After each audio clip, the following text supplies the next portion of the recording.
Why did the members of Black Sabbath fire Ozzy Osbourne in 1979? Well, stay tuned to Amplified Stories for the whole story. Let's go back to 1979.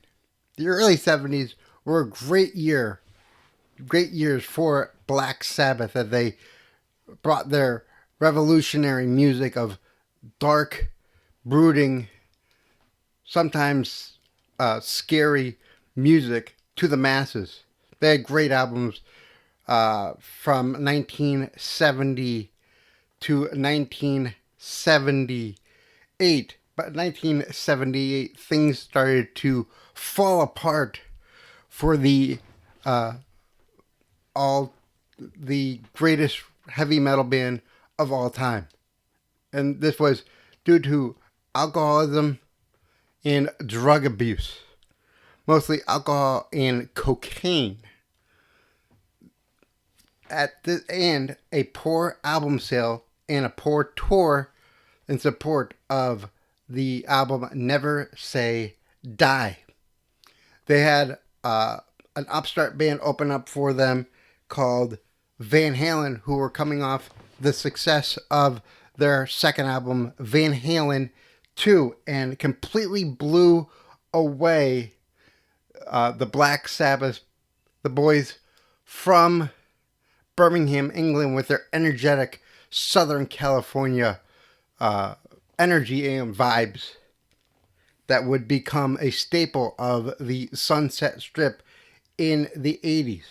This, due to this poor ticket sales of the tour and the embarrassment of their album sales, really infighting started to happen and distancing started to happen within the band of Black Sabbath.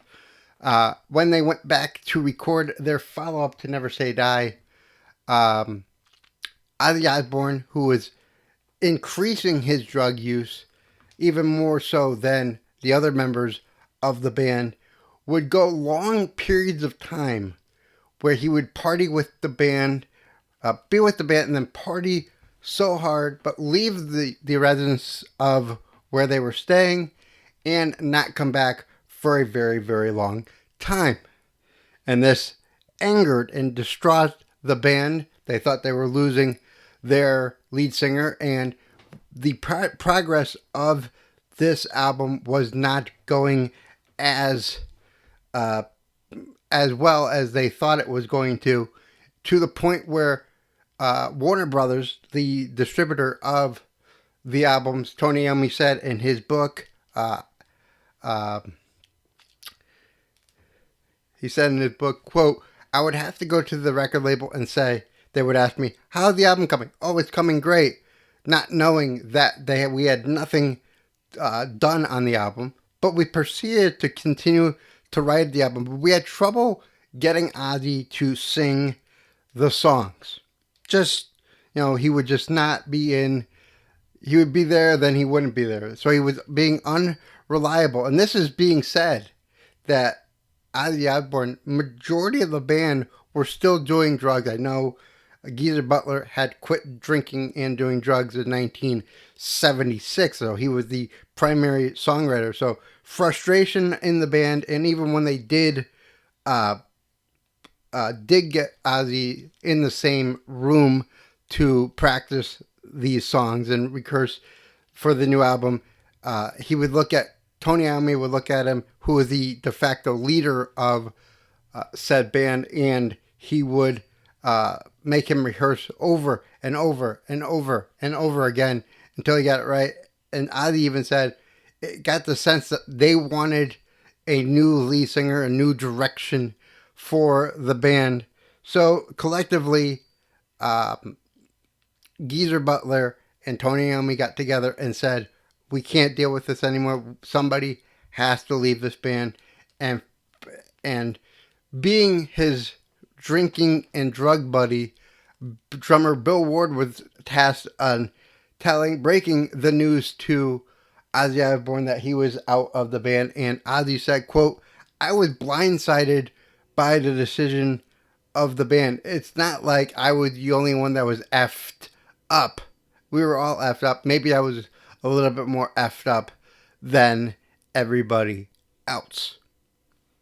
So, fast forward through the years, Ozzy barricaded himself pretty much in a hotel room, and that's when he met and had saved by his manager's daughter, Sharon, which would be Sharon Osbourne, saved his life, formed a new band, and went on to critical acclaim with the band Blizzard of Oz, where they had the stylings of one Randy Rhoads and hit songs like Crazy Train and I Don't Know.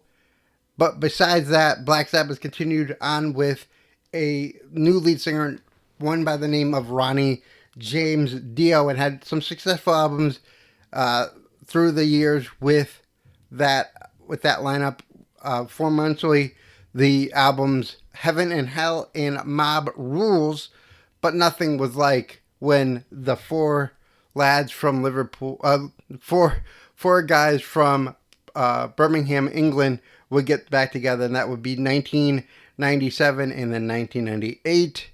But as it stood, Ozzy Osbourne had to go his separate way, get cleaned up, and the Black Sabbath had to have a new lead singer with Ronnie James Dio. My question to you: what do you think? Do you think that Ozzy Osbourne had to leave Black Sabbath? Do you think they could have gotten back together? What is your favorite album from Black Sabbath? And do you like the Ronnie James Dio years, or do you like the Ozzy Osbourne years? I like both years. I was brought up with the Ronnie James Dio years, but I do like the Ozzy Osbourne years as well. So thank you very much for joining us. Don't forget to follow me on social media at rock at Amplified Stories on Instagram. Also, subscribe here, put on post notification bells so you don't miss out on the latest stories I want to give you weekly right here on Amplified Stories. So, and if you have any suggestions for any more rock music stories you want to hear, put them down in the comments and I will sort through them and I'll get back to you when I do. Until next week, have a great rest of your day. Talk to you guys later. Bye-bye, everyone.